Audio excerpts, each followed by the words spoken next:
మా బంధువులతో బాగుండొచ్చు. అట్టడుగు వర్గాలతోటి అత్యంత దూరాన ఉన్న వ్యక్తితోటి ఎలా ప్రవర్తిస్తాడన్న దాని మీదే మనం ఆధారపడి ఉంటుంది. ఇది నాకు చాలా చాలా వేదన కలిగించింది.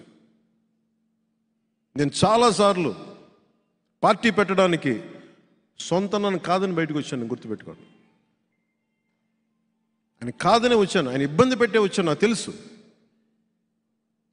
కానీ నేను ఆశయం మీద నిలబడితే, కొట్లాడితే ముందు వెనక చూడను. ఆ నిర్ణయం తీసుకోబోయే ముందు లక్ష ఆలోచిస్తాను. ఈరోజు నేను ఒకటే కోరుకుంటున్నాను మిమ్మల్ని అందరినీ. నేను భీమవరంలో ఎర్రంకి సూర్యారావు గారిని అడిగిన, ఆయన నేను కలిసి వెళ్ళాను. మొత్తం డంపింగ్ యార్డ్ అంతా నేను నిజంగా గెలిచి ఉంటే ఈ పార్టీకి మొత్తం తీసే మొట్టమొదటి రాగానే వచ్చిన పని అది చేసేవాడిని. రేపొద్దున జనసేన గెలవగానే ముందు ఆ దుర్గంధం వచ్చే ఆ డంపింగ్ యార్డ్ని సరిచేయాల్సిన అవసరం. ఎందుకంటే మన భోపాల్లో ఈ రీసైక్లింగ్ చాలా ఉంటుంది. లాస్ వేగాస్లో కానీ భోపాల్లో కానీ ఈ డంపింగ్ యార్డ్స్ని ఇబ్బంది లేకుండా ఎలా చేస్తారనేది చాలా ఉంది. అలాంటి ప్రయత్నం నేను తీసుకొచ్చేవాడిని. కానీ ఇప్పుడు మీ అందరి రాకతోటి జనసేన రేపు గెలవగానే మొట్టమొదటి చేసే పని అదే.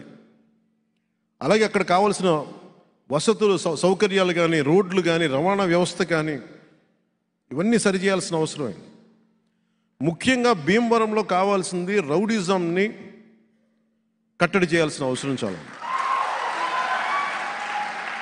అంటే నేను కొన్ని గొడవలు పెట్టుకోను, ఆ ధైర్యం లేక ఇవన్నీ కాదు. నేను పెట్టుకుంటే, గొడవ పెట్టుకుంటే ఎటు దారి తీస్తుందో అన్న ఒక బాధ్యత నేను చాలా నియంత్రిస్తుంది. ఎవరు నన్ను ఆపడానికి, రాళ్ళు గీళ్ళు వేయడానికి నా మీద సిద్ధపడ్డారు మొన్న. అలాంటి రౌడీ మూకలకు కూడా చెప్తా ఉన్నాను, నేను చాలా హ్యాండ్స్ ఆన్ పొలిటికల్ లీడర్. గుర్తుపెట్టుకోండి, ఎంత పద్ధతిగా మాట్లాడతానో, ఎంత పాలసీ మేకింగ్ గురించి మాట్లాడతానో, మీరు గొడవలకి సై అంటే దానికి రెండింతలు సై అని చెప్తాను. గుర్తుపెట్టుకోండి, చాలా పద్ధతిగా మాట్లాడతాం, చాలా దిగి మాట్లాడతాం, మర్యాద ఇచ్చి మాట్లాడతాం. రౌడిజం చేస్తామంటే రేపొద్దున వస్తాం, మేము భీమవరంకి వస్తాను. ఈసారి మీరు నా మీద దాడి చేయండి, నేను చూస్తాను. ఎందుకంటే నేను యుద్ధంనే ప్రకటించాను. తాడేపల్లిగూడెం సభలో యుద్ధంనే ప్రకటించాను. అతను సిద్ధమని ఆయన చిన్న కోకిలా కోస్తున్నాడు కదా, ఆయనకి యుద్ధమే యుద్ధం. యుద్ధం తాలూకు అంతిమ లక్ష్యం ప్రక్షాళన, ప్రభుత్వం మారేలా చేయడం. యుద్ధం తాలూకు అంతిమ లక్ష్యం ప్రభుత్వాన్ని మార్చేలా చేయటం. జగన్కి ఆ యుద్ధం. జగన్ తాలూకు జలగలు ఏవైతే ఉన్నాయో ప్రతి చోట ఆ జలగలను తీసి పడేస్తాం, భీమవరంలో ఉండే జలగతో సహా. రేపొద్దు నుంచి ఒకటే, బంధువు అనే పదం తీసేయండి ఇక్కడి నుంచి. విశ్వనాథ సత్యనారాయణ గారు చెప్పే ఒక్కొక్క మాట నాకు చాలా ప్రమాణం, మహావాక్యం నాకు అది.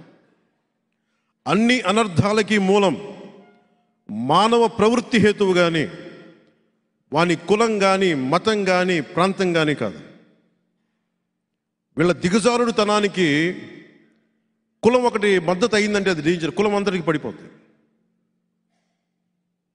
మీ అందరికీ అర్థం కాంది కూడా, గ్రంథి శ్రీనివాస్ కాపు కులస్తుడు మనవాడని చెప్పి అందరు వెనకేసుకొస్తే అతను చేసే చెడ్డ పనులన్నీ, దుర్మార్గ పనులన్నీ ఆ చుట్టుపక్కల మొత్తం కాపు సామాజిక వర్గాన్ని మొత్తానికి వర్తించేస్తున్నారు.